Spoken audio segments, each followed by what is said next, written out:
Bien le bonjour, noble paysan, et bienvenue dans cette vidéo bonus des successeurs de Disney. Bien le bonjour. Ils sont beaux vos contes de fées adaptés. Ils se finissent tous bien, hein? Mais si on adaptait les vraies histoires, les contes originaux, la plupart seraient classés dans le dramatique, voire dans l'horreur. La petite sirène. La petite sirène, comme dans le dessin animé que vous connaissez, est amoureuse d'un prince et échange sa langue contre des jambes. Vraiment, sa langue, pas sa voix.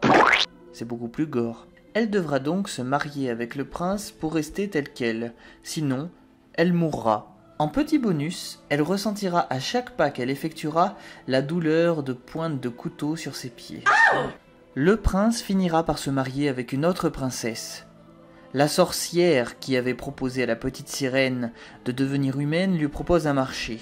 Si elle plante un poignard en plein cœur du prince, elle redeviendra sirène et tout ira bien. Mais la petite sirène par amour refusa et préféra se suicider. C'est bien, hein? On va en faire un dessin animé pour tes enfants. Blanche-Neige.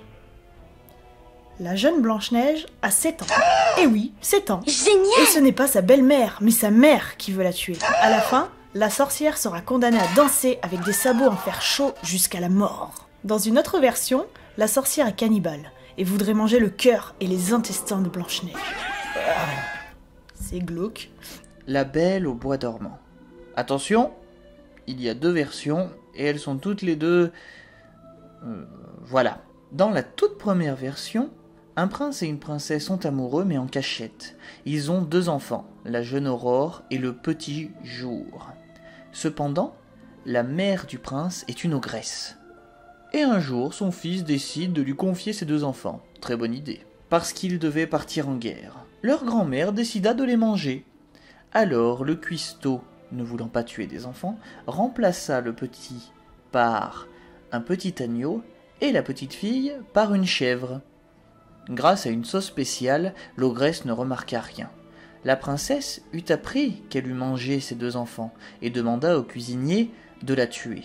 Le cuisinier, bien entendu, lui a dit la vérité, mais l'ogresse les a surpris et décida de tous les tuer en les lançant dans un fossé plein de monstres et de créatures mortelles. Le prince revint de guerre à cet instant et l'ogresse préféra se suicider plutôt que de l'affronter.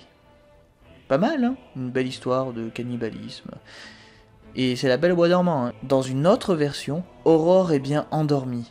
Mais un prince qui passe par là, au lieu de l'embrasser, la viole. Elle accoucha de 2 enfants et elle fut réveillée par l'un d'entre eux qui lui suça le doigt. Le prince, entre-temps, s'était remarié, bien entendu, avec une princesse, et cette princesse apprit qu'il eut 2 enfants et décida de les cuisiner pour les faire manger à leur père. Alors, le cannibalisme, c'était à la mode. La Reine des Neiges est un vieux conte qui n'est pas trop à l'ordre du jour. Voire plus du tout. Le miroir d'un puissant sorcier se brise et les morceaux se dispersent. Un des morceaux se plante dans l'œil d'un jeune garçon qui perd toute joie et toute son innocence d'enfant. Il se fit capturer par la Reine des Neiges et lui promet que s'il trouve la bonne réponse à l'énigme, il sera libéré. Puis elle s'envola faire du tourisme pour poser sa neige sur des volcans. Bah oui, pourquoi pas. Après l'avoir résolu, et que sa sœur l'ait retrouvé, il pleura comme un bébé, et le morceau de miroir tomba. Spécial, n'est-ce pas? En espérant que ce petit bonus vous ait plu, nous vous souhaitons une agréable nuit sur votre petit lit de paille. À bientôt, n'oubliez pas de nous suivre.